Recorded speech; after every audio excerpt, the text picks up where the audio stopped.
Hassan Raza from mathemaths.com. Let's start with question number 7 of exercise number 6.3. The statement of this question is कि हमने यहाँ पे A, B, C, D, E और F जो हैं इनकी वैल्यूज़ को कैलकुलेट करना है और ये हमारे पास 3 मैट्रिसेस इस तरह से दिए हुए हैं।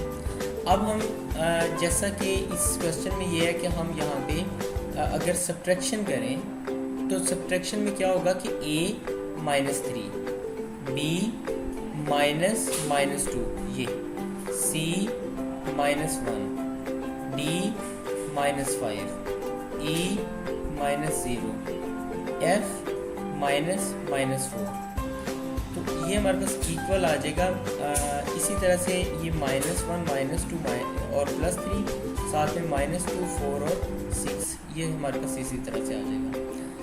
अब अगर आप देखें तो ये A-3 यहाँ ऐसे आ गया, B -प्लस यानी B+2 इसी तरह से आ गया, C -1 ऐसे ही आ गया, D -5 यहाँ पे आ गया, E ऐसे ही आ गया और F प्लस हो जाएगा तो F+4 ऐसे ही आ जाएगा।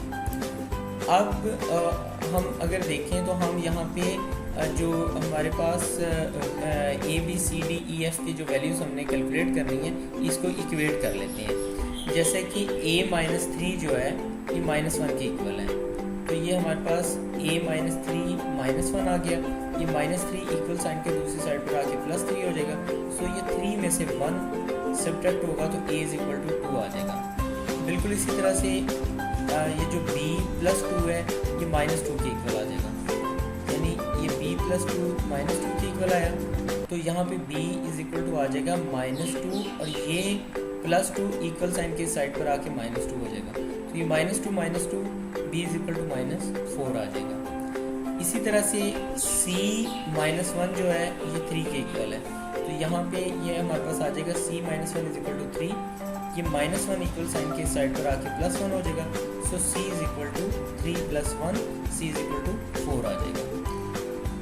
अब D के लिए D - 5 = -2 है, तो ये हमारे पास आ जाएगा D - 5 = -2, ये -5 इक्वल के दूसरी साइड पर आके +5 हो जाएगा, सो D = -2 + 5, सो D = यहाँ पे 3 आ जाएगा और E = डायरेक्टली इक्वल टू 4 है।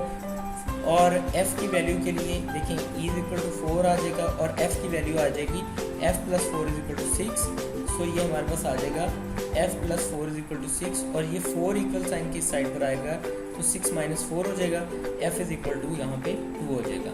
इस तरह से क्वेश्चन नंबर 7 कंप्लीट हो चुका है और इसके अंदर जितने भी यहाँ पे जो हमें गिवन वेरिएबल से इनकी वैल्यूज़ को हमने कैलकुलेट कर दिया।